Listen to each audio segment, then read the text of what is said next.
But we want to move on to this Fox News alert. President Trump pointedly calling out the Justice Department during a rally in Indiana last night.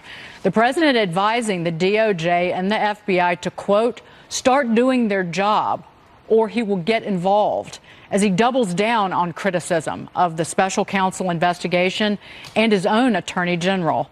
Last night at a rally for the Republican Senate candidate in Indiana, the president stepping up calls for the Justice Department to start looking into the agency's actions during the 2016 campaign. The president saying there are, quote, incredible people at the department, but reiterating that he believes some actions at the top were troubling. Our Justice Department and our FBI have to start doing their job and doing it right and doing it now. Because people are angry. People are angry. What's happening is a disgrace. And at some point, I wanted to stay out, but at some point, if it doesn't straighten out properly, I want them to do their job. I will get involved and I'll get in there if I have to. In the meantime, the president reportedly telling Bloomberg yesterday that he plans to keep his attorney general, Jeff Sessions, on the job through the midterms, even though he reportedly blasted Sessions for failing to rein in the special counsel probe. And all this comes as we're learning more about embattled Department of Justice official Bruce Orr and his involvement in spreading the unverified anti-Trump dossier funded by the DNC and Hillary Clinton campaign. Two sources telling Fox News that Bruce Orr kept his then colleague Andrew Weissman, quote, in the loop as far back as 2016. Weissman is now a top attorney in the special counsel probe. Chris, to bring it to the couch, what do you make of this? How do we read into, will we ever get to the bottom of what was going on during the 2016 campaign? God, those are two different questions. Yeah. Regarding the DOJ, I think the key thing to remember here is the president is the chief executive of the United States. That's right there in the Constitution. And the bottom line is the DOJ is an executive agency. So the president believes that either the policy direction, the prosecutorial discretion being exercised by the DOJ is headed in the wrong direction. He has a power and a duty as the chief executive to do something about that. And I think that's what he's saying that he has the right to do and is considering doing. It's kind of amazing that liberals in Congress have all of a sudden decided that the DOJ is some sort of magic and special agency that must be protected at all costs and they must be able to do their own thing because today it suits their politics.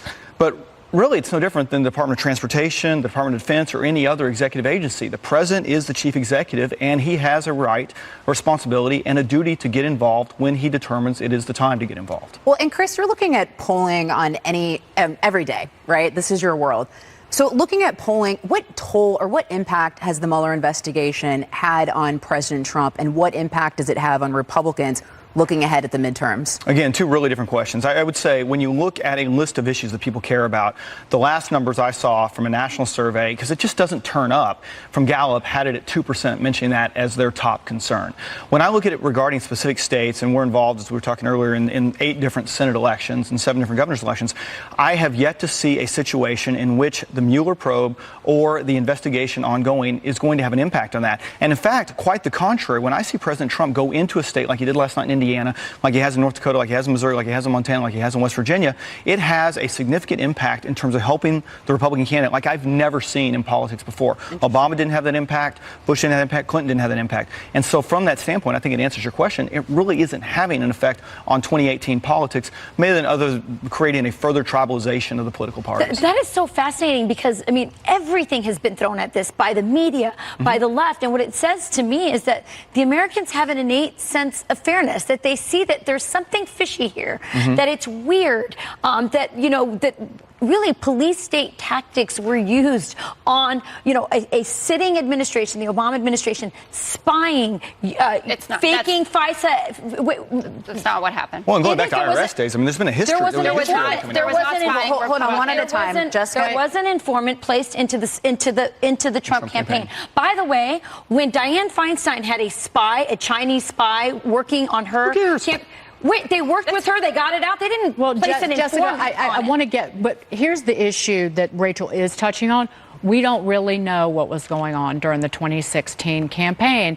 We are still yet to get to the bottom of who knew what and when. How much did the FBI rely on Christopher Steele, who had it out for President Trump? Yeah. We know that from what Bruce Orr wrote in his notes. Bruce Orr, that DOJ official who talked to people behind closed doors earlier this week. So I think that what Rachel is touching on is every American has a right to know if justice was corrupted. It should be disturbing. And Bob Mueller will tell you when he is done with his investigation. To your point about polling, if you look at the ABC Washington Post poll that's out today, it is absolutely horrible for President Trump personally and also for what he's done about the Mueller probe. 63% support for the Mueller probe. 64% say that he shouldn't fire Sessions. 66, I think, that he shouldn't pardon Manafort. And for you to say that there was a spy placed in there, you have Republicans on record who are certainly no fans of the Clintons who are saying it was not a spy, like Marco Rubio, for instance. Trey Gowdy is happy with how this probe has been conducted. Right. We need to point something out. We don't know, and it's not. It seems like that Bob Mueller and his team are not looking at how the FISA warrant was gotten on Carter Page. You don't know that. You know what? We don't know that, but we also know that the probes by Republicans in the House, if the Democrats take the House, they will surely shut them down. And we deserve answers about what was going on and what Bruce Orr told that committee, or the members of that committee earlier this week. According to Kimberly Strassel at the Wall Street Journal, Bruce Orr told the committee about Mr. Steele's leanings and motives. He informed the Bureau that his own wife was working for Fusion. And Bruce Orr said he delivered this information to the FBI before the first application for the FISA warrant on Carter Page. It was not in the FISA warrant. Moving on, the Senate Judiciary Committee expected to start confirmation hearings next week for Supreme Court nominee Brett Kavanaugh.